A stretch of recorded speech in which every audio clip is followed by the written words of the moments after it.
Ada pertanyaan, 2 pertanyaan, silakan. Sekarang adalah session tanya jawab bersama Profesor Dr. Kurniawan, pakar anti-aging atau ahli pencegahan penuaan dini.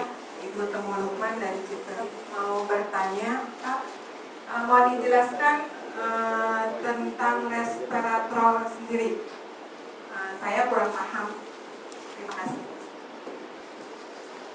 Pertanyaan pertama mengenai resveratrol. Mungkin ada yang belum jelas, silakan. Baik, jadi begini Bu, resveratrol itu bahan yang didapatkan pada berbagai macam buah-buahan. Tapi yang paling banyak pada kulit anggur merah, kulitnya. Jadi kalau makan beli anggur nanti pilih yang merah atau hitam, jangan yang hijau. Karena resveratrolnya yang paling banyak di merah. Dan makan kulitnya, nah itu bersihkan dulu, ya. Makan kulitnya baru. Makan bijinya harusnya dimakan. Biji itu grape seed namanya. Itu mengandung juga bahan dan ada dalam riset juga. Bagus. Jadi penelitian resveratrol itu ini tidak hanya di perusahaan UNES, di perusahaan lain, bahkan di university itu mereka semua tertarik mengenai resveratrol, sehingga pernah diadakan suatu konferensi internasional resveratrol tahun 2010 atau 2011 di Denmark itu dikumpulkan beberapa ribu delegatus dari macam-macam negara yang membawa papernya masing-masing. Ada lebih dari 3.000 paper yang dibahas di situ. Beberapa hari sidang ya. Dari situ ternyata paper-paper itu menggambarkan macam-macam pekerjaannya. Lalu mereka mengumpulkan 12 macam cara bagaimana resveratrol itu bekerja terhadap sel-sel tubuh kita.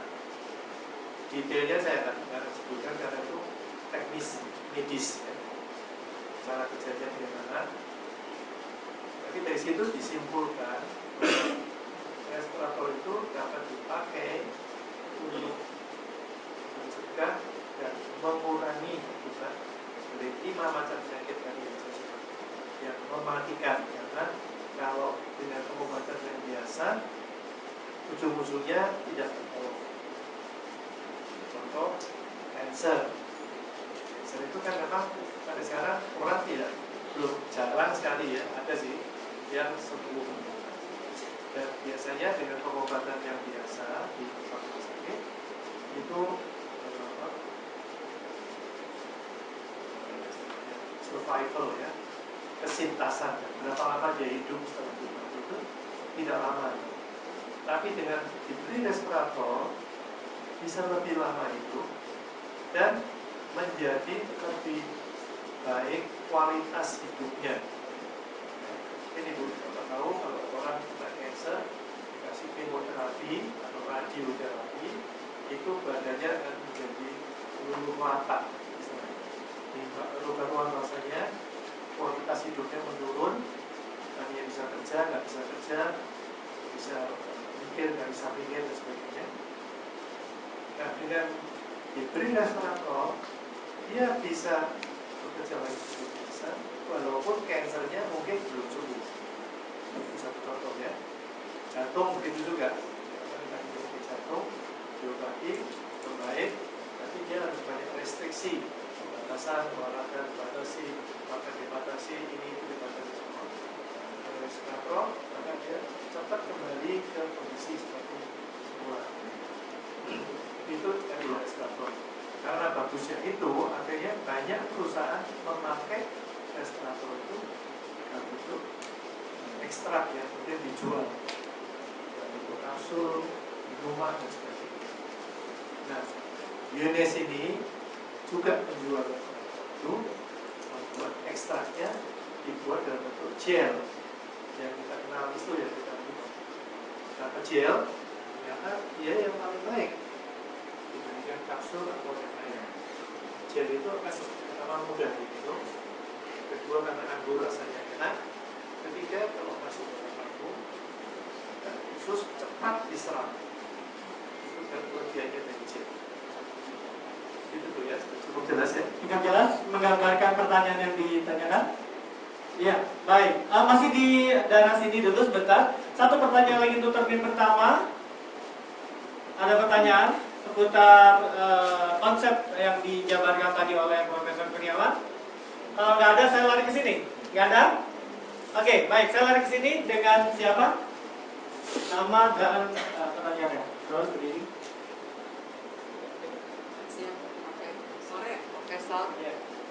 Saya Derlia. Ini berkaitan dengan produk kita. Kalau ada teman itu mukanya licin, tapi lehernya ini mengkerut semua. Nah, itu bagaimana? Apa bisa dengan produk kita? Pertanyaannya, ini mukanya licin, lehernya berkerut. Gimana sama-sama licin gitu? Bikin licin ya? Jadi Bu, kulit kita dimanapun sebetulnya sama. Hanya ada berbeda, misalnya kalau perbedaannya itu ada lapisan epidermisnya. Kulit kaki sama telapak tangan itu karena sering dipakai di kaki lebih tebal. Lebih tebal, tentu penyerapannya lebih lambat. Jadi kulit muka kan umumnya orang licin. Muka itu tampilan kita kepada orang lain. Kita selalu berusaha membuka kita sebaik-baiknya. Leher sama dengan muka seperti itu. Tapi orang kan jarang lihat leher. Orang biasanya lihat muka kan. Apalagi tuh pakaian jilbab, lehernya kan nggak kelihatan. Atau laki-laki pakai dasi itu nggak kelihatan. Tapi boleh pakai Bu. Boleh saja nggak apa. Nanti mukanya juga licin, lehernya mau dibikin lebih licin. Karena di INS memang tidak secara eksplisit menyebut bahwa leher. Tapi kalau itu baca produk lain ya yang menjual untuk kulit, ada produk yang khusus untuk leher, ada. Kalau ibu-ibu kan kadang-kadang pakai rok yang sedang gitu kan. Iya, tektok gitu ya Bang. Sehingga sininya kelihatan semua leher maupun pundaknya ini. Ya ingin lebih bagus dipakai aja. Jadi sebenarnya kulit atau tekstur kulit wajah kita dengan leher itu sama ya Prof ya? Sama. Jadi kalau wajahnya yang dirawat, ya lehernya juga ikut dirawat. Jadi kalau pertanyaannya lehernya mau diratain atau dikinclongin sama kayak wajah, pakai juga ke leher. Oh, boleh dioles? Boleh. Itu resep boleh dioles? Bukan resep, lumines Pak. Oh, lumines. Pakai lumines Pak. Kalau Bukan. resep diminum. Iya, enggak, maksudnya ini pertanyaannya. Kalau diminum kan itu kan ditaruh di bawah lidah mudah menyerap. Logikanya kan kalau kita taruh di kulit dia juga menyerap juga kan? Beda mekanismenya Pak. Beda mekanismenya. Bagusnya kalau resep diminum ya Prof ya, betul ya Prof ya. Apapun segala makanan yang baik diminum. Berbeda lapisan kulit kita dengan lapisan selat lendir, namanya selat lendir. Di bawah lidah. Selat lendir itu selnya beda dengan sel kulit. Jadi dengan sendirinya penetrasinya, nah itu berbeda. Berbeda dalam arti mudah tidaknya, tapi yang juga penting dia bisa diterima atau tidak oleh lapisan yang bukan yang dipakai. Jadi kalau luminescent ada terang, akibatnya tentu beda. Begitu ya, dari masing-masing punya sendiri. Ya, cukup jelas ya Bu ya, sudah menjawab ya. Oke, termin pertama sudah selesai, kita buka termin kedua yang masih 2 pertanyaan. Pertanyaan dari Ibu, siapa namanya dan juga pertanyaannya. Silakan. Namanya? Saya dulu. Ada dekat nggak Pak? Itu prevent dan dari sendiri mitigate itu apa? Mitigate itu mengurangi, melindungi, Reduce. mengurangi. Mengurangi. Reduce itu atau mau dibilang. Jadi tidak. Possible death.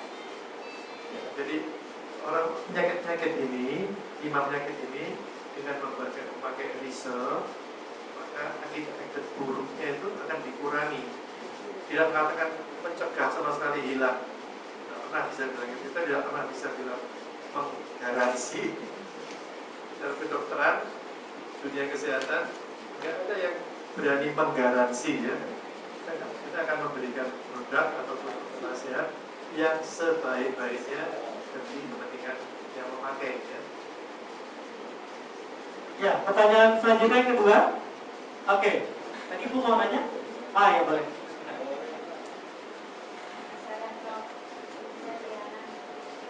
Tadi kan saya berbicara ya. Saya mau nanya itu anak saya kan kena kanker kulit. Kanker kulit ya. Ya. Terus ya beroperasi kayak beberapa penyakit. Metastasis. Bekas. Itu waktu itu berobat ke dokter yang itu tuh obat-obatannya dari apa saya lupa nih bukan dokternya. Terus sekarang saya beli Rizal itu diminumnya sebaiknya sehari berapa kali untuk mengantuk. Karena saya lihat dari ini buku katanya itu kan yang sakit kanker itu banyak tertentu oleh Rizal ini. Jadi saya berkira itu yang beli itu untuk anak saya. Jadi sebaiknya itu satu hari diminum berapa kali? Ya, ini Bu, mengenai dosis kan kita kan kalau takaran ya. Pertama-tama kita sebut, ingat dulu bahwa kalau obat yang dibuat dari pabrik obat itu jelas ada dosis yang ditulis karena mereka sintetis ya, buatan dari manusia pabrik. Mereka sudah tahu obat ini kalau diberikan sampai sekian miligram berapa, maka lebih dari itu akan beracun. Kimiawi. Dosis maksimal ya.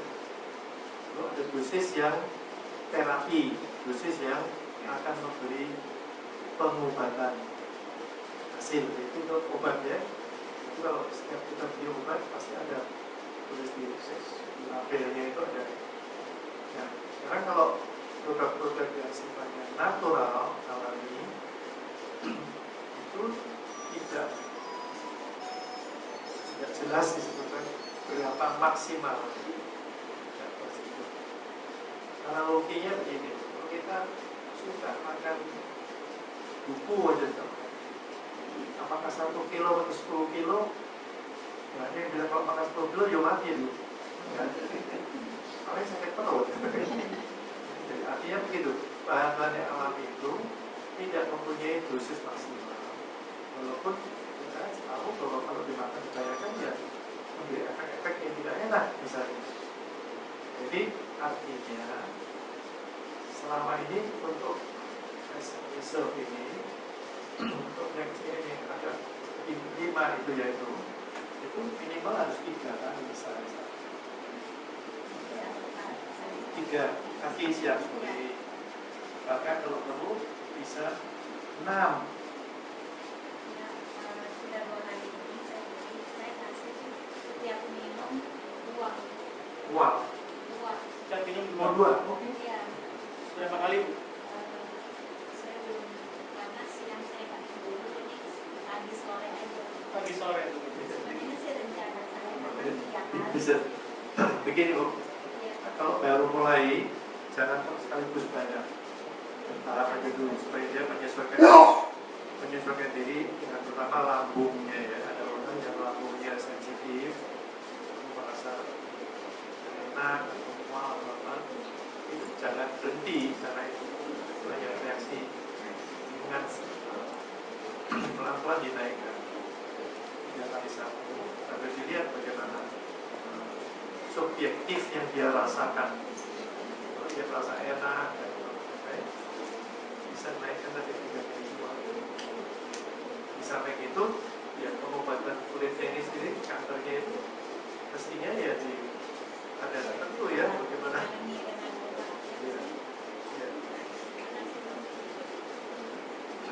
Cukup menjawab Bu? Ya, di dosisnya kata Prof minimal 6 ya. Selanjutnya, riset Bapak yang di belakang. Silakan. hasil penelitiannya adalah sangat efektif untuk mengatasi penyakit jantung, kanker, stroke, Alzheimer, dan diabetes. Biasakan memberikan nutrisi untuk sel yang sehat. Apa efeknya terhadap sel kanker? Sama, dia akan memberikan nutrisi juga ke sel kanker. Terus makanan sel kanker sama sel sehat itu beda nggak? Atau akan memblok ini makanan ke sel kanker? Ini pertanyaan yang logis Pak ya. Kalau ini dikasih makan, sel kankernya nggak ikut makan dong ya. Ternyata nggak begitu. Aneh sekali. Sel kanker itu namanya juga sel yang abnormal. Jadi sel kanker itu tadinya sel normal. Macam kita punya anak tadinya normal, terus jadi nggak karu-karuan gitu. Berarti dia membawa sifat-sifat yang abnormal pada dirinya. Salah satu yang jelas, sukanya gula luar biasa. Suka banget gula, lebih suka daripada sel normal. Lebih suka gula dia. Yang kedua, kalau dikasih oksigen, lepok-lepok dia. Karena kita kan juga perlu oksigen justru kan. Kemudian kan. Yang ketiga, dia suka suasana yang kotor, yang depok, yang asam gitu, yang kecut itu dia suka. Kalau kita kasih air yang alkali, yang bersih itu mati dia, nggak bisa minum. Ada beberapa lagi yang kecil-kecil kayak gitu. Jadi artinya apa yang kita berikan sebagai suplemen ini, suplemen kan tidak mematikan sel kanker, kerjanya bukan mematikan sel kanker, tapi dia membuat lingkungan kanker itu menjadi tidak kondusif, tidak menyenangkan buat si sel kanker. Demikian pertumbuhannya akan dihambat. Jadi itu kerjaan pertama. Jadi peradangan. Dan kanker itu selalu bikin peradangan. Sekitarnya tuh lebih kayak api gitu, panas, merah. Dengan diberikan ini peradangannya mereda.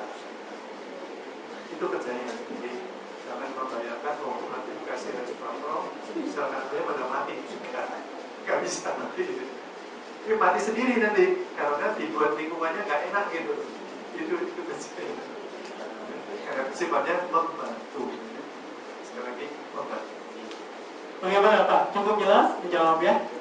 Oke, termin ketiga adalah termin terakhir untuk 2 atau 3 pertanyaan sebelum kita Boleh lagi ya. Sebelah sini lagi ya, kita kembali lagi Pak. Silakan.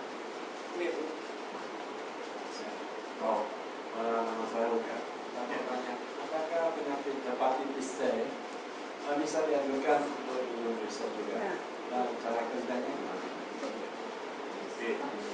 Ini pertanyaan yang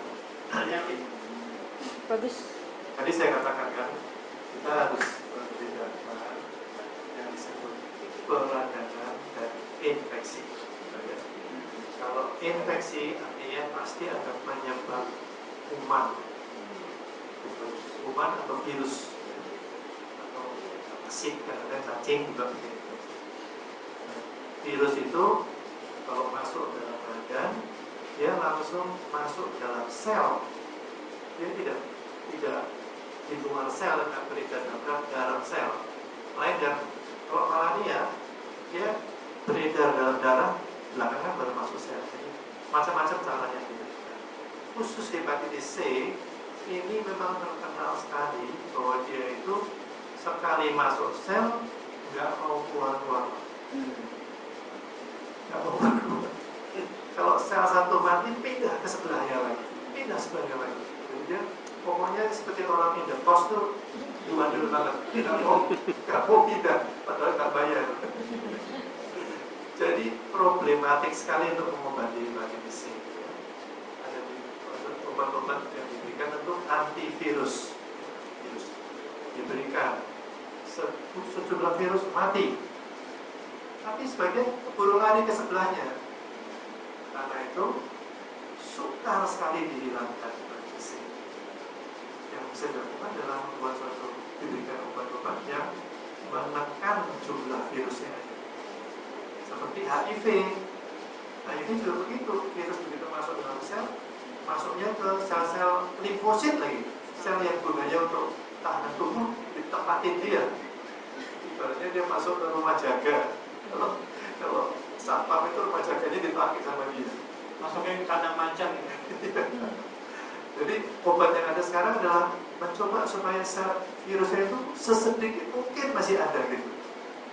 Nah, respirator saya rasa tidak bisa untuk menghilangkan infeksinya, tetapi kita tahu bahwa kalau virus atau kuman menimbulkan infeksi, daerah lingkungan itu pasti mengalami peradangan.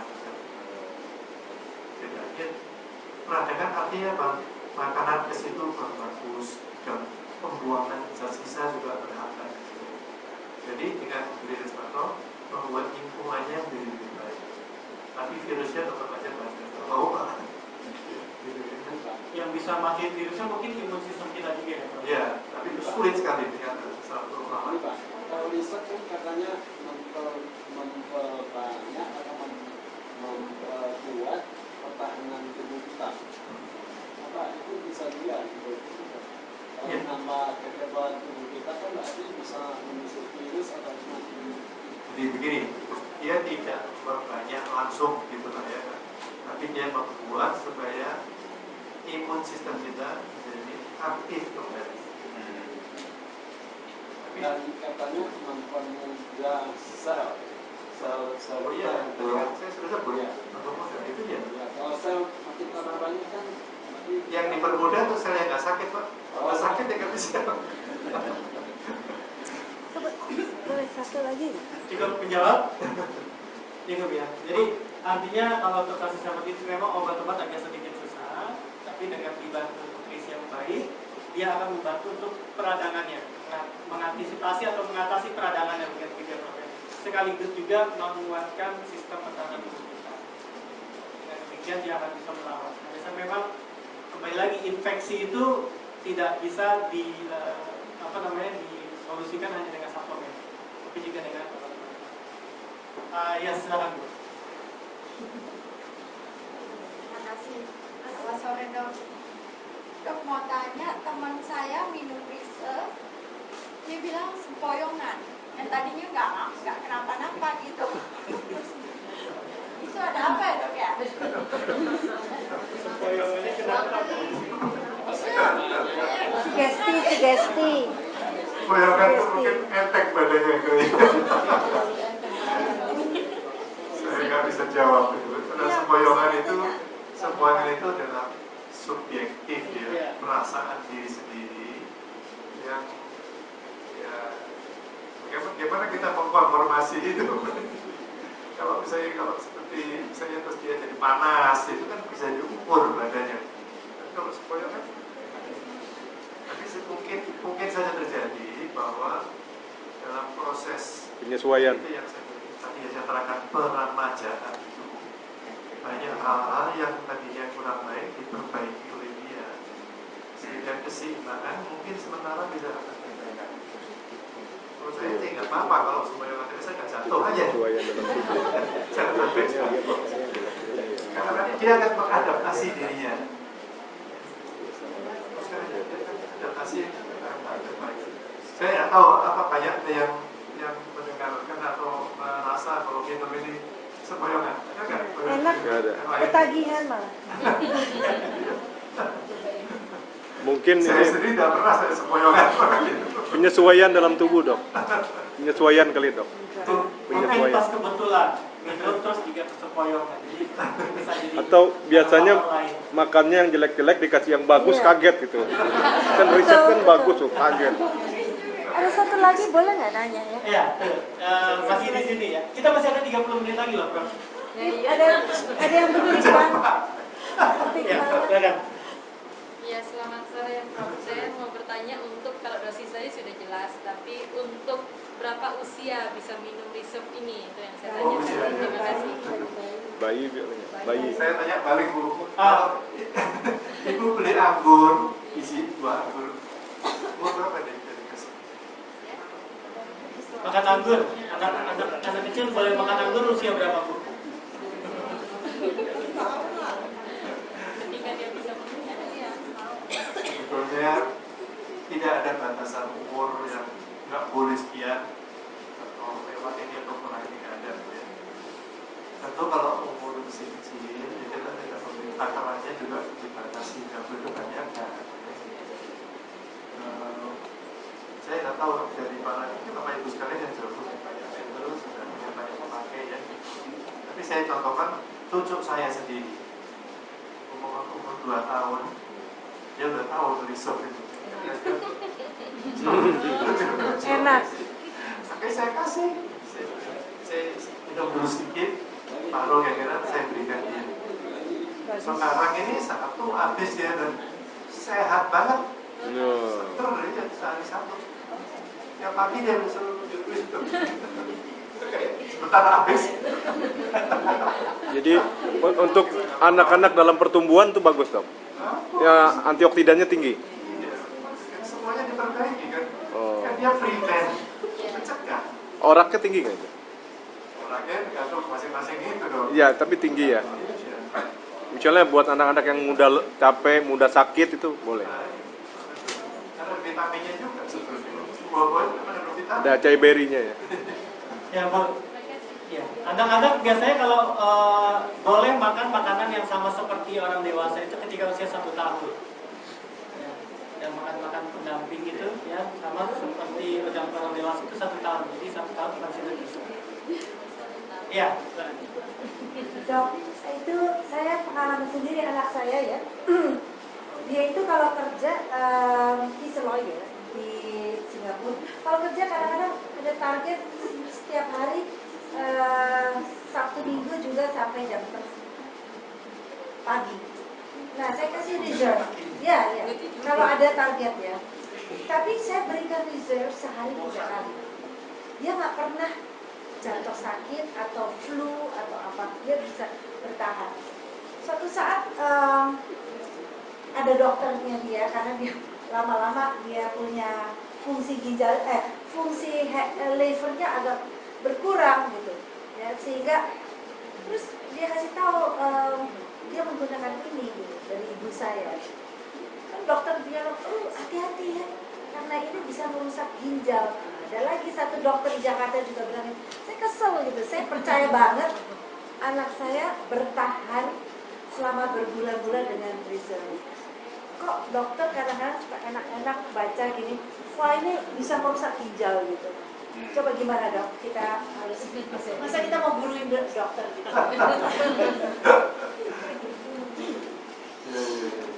Kontroversi. Saya sendiri dokter kebetulan. Jadi Takut sepi dokter jangan. dokter itu tidak selalu mengikuti ilmu. Betul. Waktu dia sekolah tingkat 1 sampai tingkat 6 rajin belajar ilmu. Dalam ujian sih. Betul. Begitu lulus, kalau dia tidak menjadi staf pengajar, dia langsung praktek. Ilmunya mengalami erosi. Pelan-pelan. 20 tahun praktek spesialis dalam umum, tapi tidak melekat pada fakultas, ya, bukan staf pengajar. Dia tidak mendapat banyak hal baru. Soalnya kalau dia rajin ikut seminar sama seminar. Tapi kalau pasiennya itu rata-rata 50 orang, maka bisa ikut seminar. Tidak bisa kan?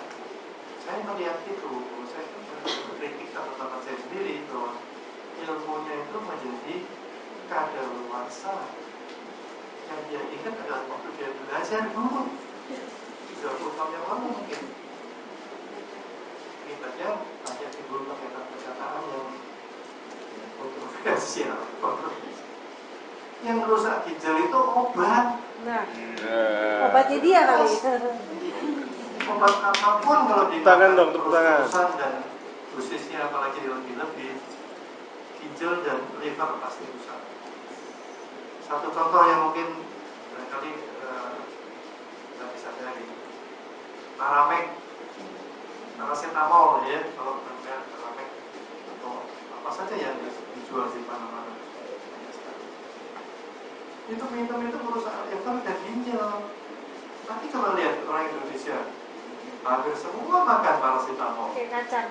Iya kan, bisa beli di warung murah, beli 4 biji aja paling tuh 15.000, 10.000.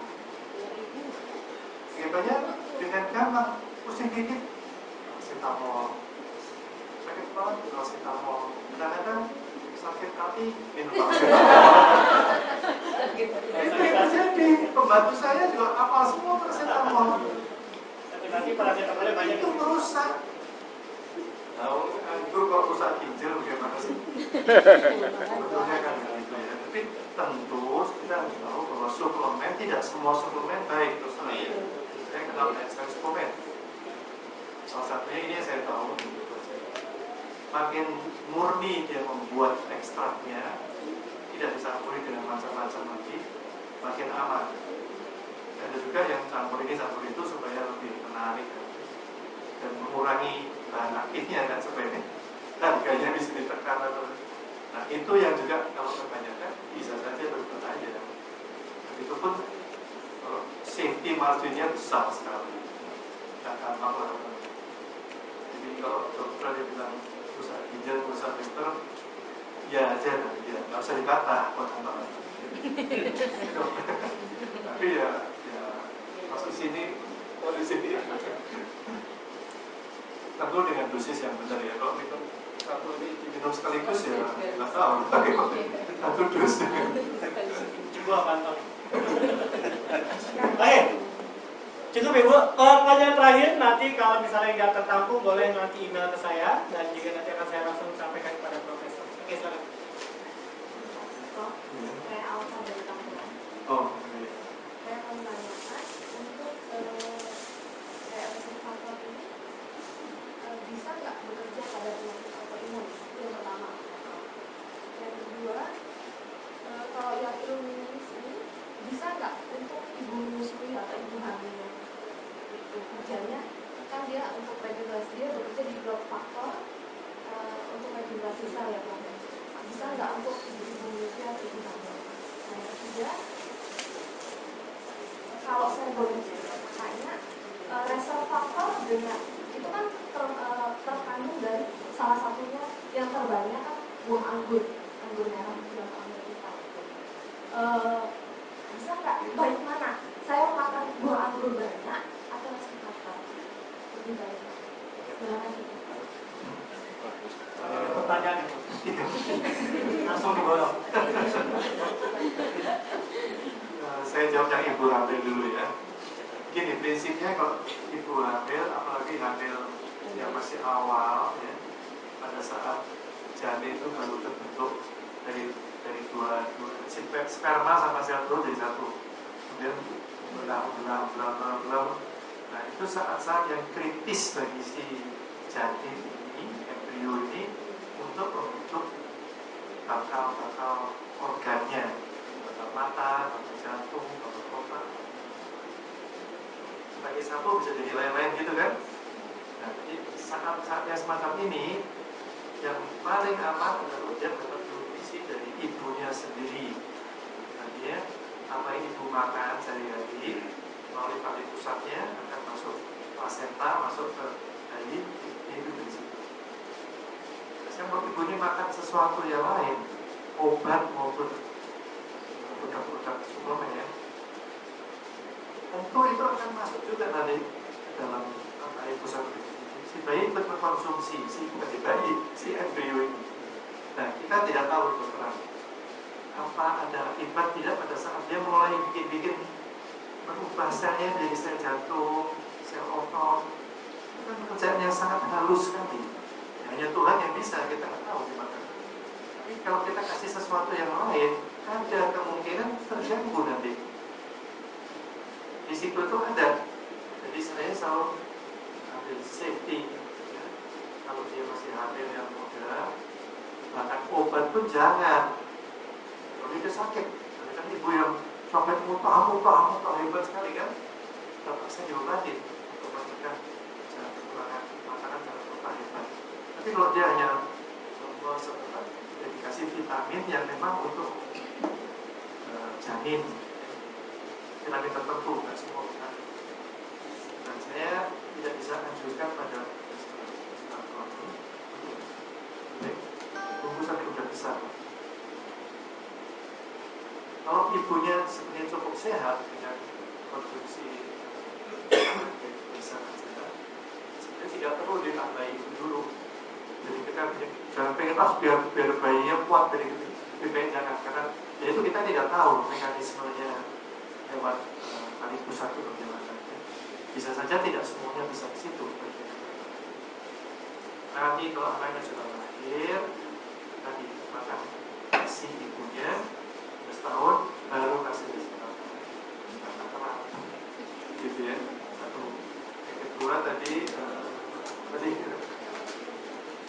tapi untuk sekarang makan anggur sama makan ini mana yang lebih baik atau lebih baik? Ini Bu, satu sachet reserve itu sama dengan 183 botol anggur.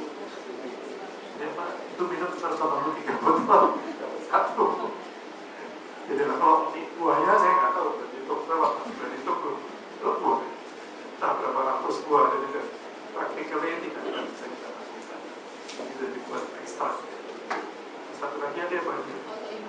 Autoimun. Nah, ini penyakit yang cukup sulit disembuhkan.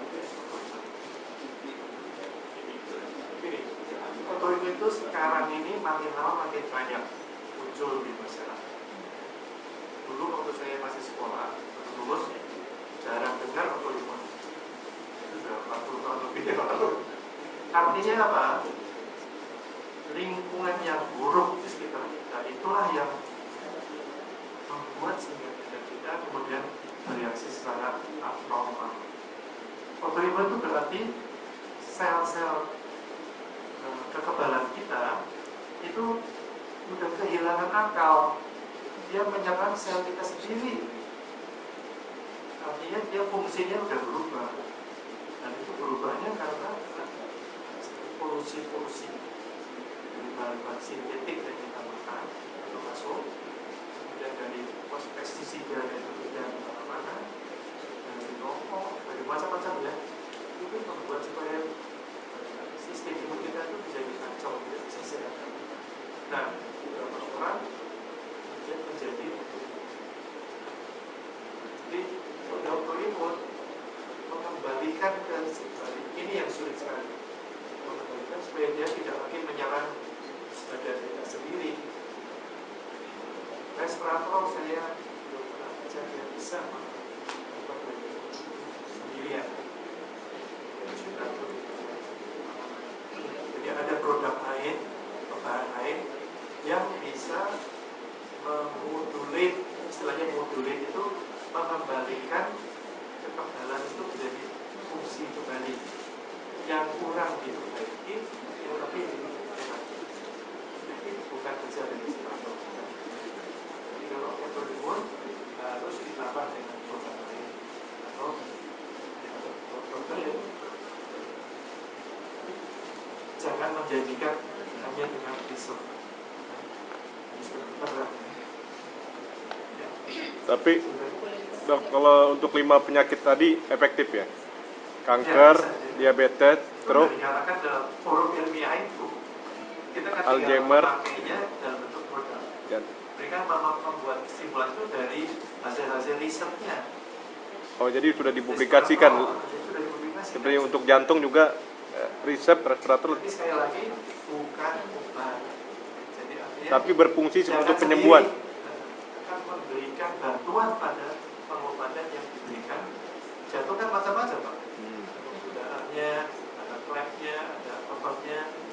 Berarti dokter akan memberikan obat itu dibantu dengan ini hasilnya lebih optimal. Termasuk darah tinggi? Darah tinggi bisa ya, juga dengan resep. Yang mematikan ya, kita nggak termasuk darah tinggi. Oh. Nggak masuk kan itu kan dari cancer, jantung, Alzheimer, diabetes, stroke. Efektif ya. Darah tinggi itu membuat stroke, jadi bukan stroke sendiri, lain. Oke, Bapak Ibu. Demikianlah sesi tanya jawab dengan Profesor Dr. Antonius N. Kurniawan, SPPAK, Guru Besar Ilmu Patologi Anatomi Fakultas Kedokteran Universitas Indonesia, pada tanggal 28 Agustus tahun 2015 di kantor Junes Global. Sebenarnya banyak yang punya masalah, jadi dititipkan saya untuk ditanyakan kira-kira dosisnya dengan ada yang mengidap penyakit paru-paru Prinzemagus